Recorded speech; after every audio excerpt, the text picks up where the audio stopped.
Fala aí, torcedores do Verdão, aqui é o Pastorzão, trazendo para você mais um conteúdo nessa segunda-feira.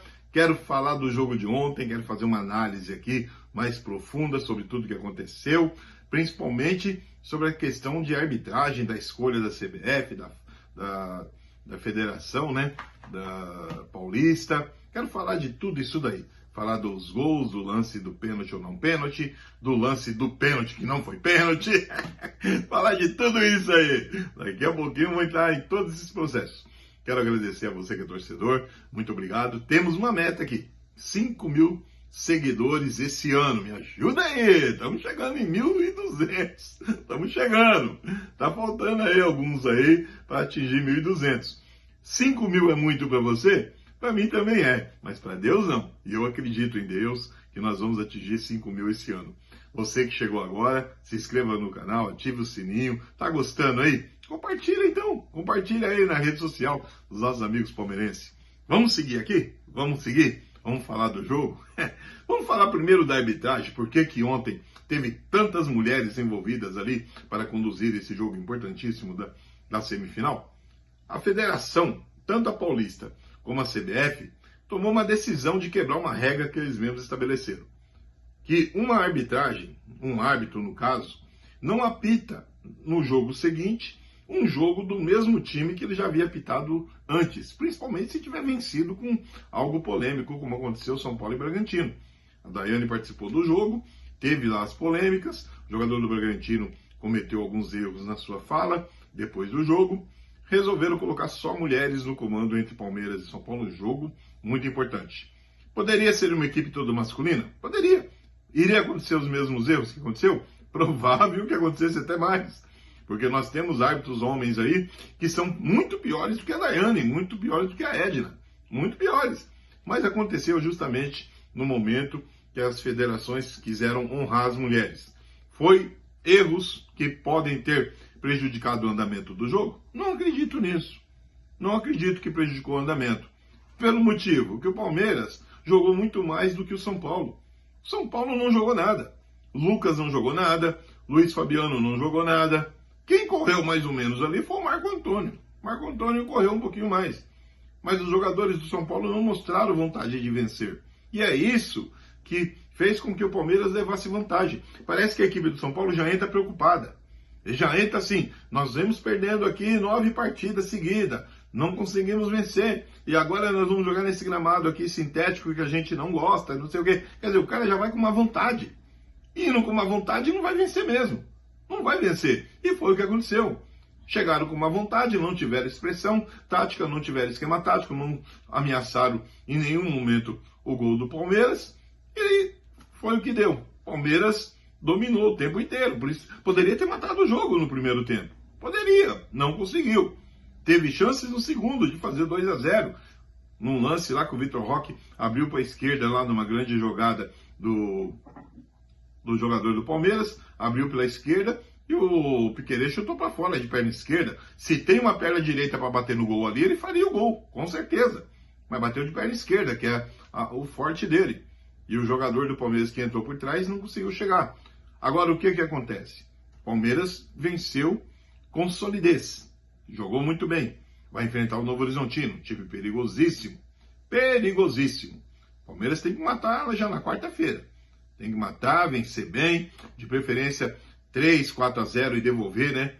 Os gols que levou contra o Novo Horizontino, perdeu de 4-0, de preferência.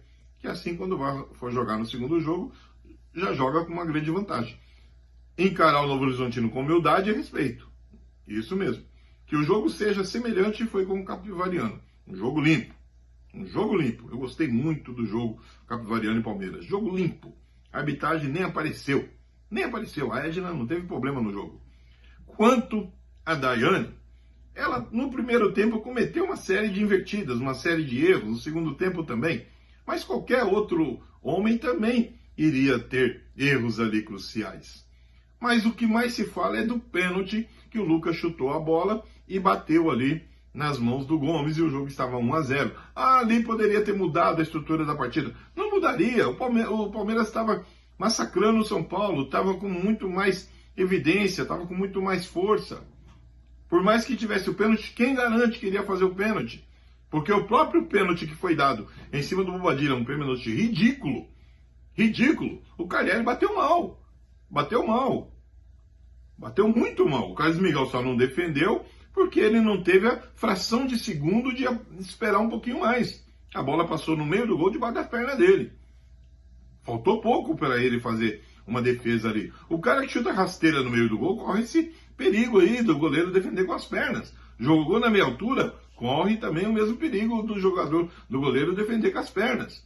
E o Calheri fez isso. Agora, o pênalti, falar que aquele pênalti do Marlon Freitas em cima do Bobadilla foi pênalti, foi compensação. Compensação. Porque o lance do Lucas com o Gustavo Gomes, falar que foi um braço natural ali, eu daria o pênalti. Para mim não foi natural. Não foi natural. Só que também não tem como tirar o braço. Como você vai fazer uma cobertura, como o jogador zagueiro está ali, fazer uma cobertura sem fazer aquele movimento? Não tem como, não existe ser humano para fazer uma cobertura daquela e ficar com os braços para trás o tempo inteiro. Algumas vezes acontece do jogador se lembrar e pôr os braços para trás. Mas é muito difícil. Agora, esse lance seria dado na Europa? Não seria. Mas aqui no Brasil acontece sempre. Sempre se dá um pênalti daquele jeito. Sempre se dá. Então ela deveria ter apitado. Eu apitaria, eu daria. Você que é palmeirense pode não gostar do que eu estou falando. Pode deixar de me seguir, pode me cancelar. Mas eu daria o pênalti. Mas isso não iria mudar a situação do jogo. O São Paulo não jogou nada.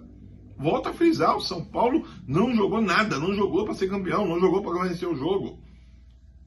São Paulo é freguês do Palmeiras. É freguês. Entenda isso, você aí que é palmeirense e que segue meu canal. O São Paulo é freguês do Verdão. E vai continuar perdendo. Agora, dizer que o jogo foi roubado, esquece. Esquece.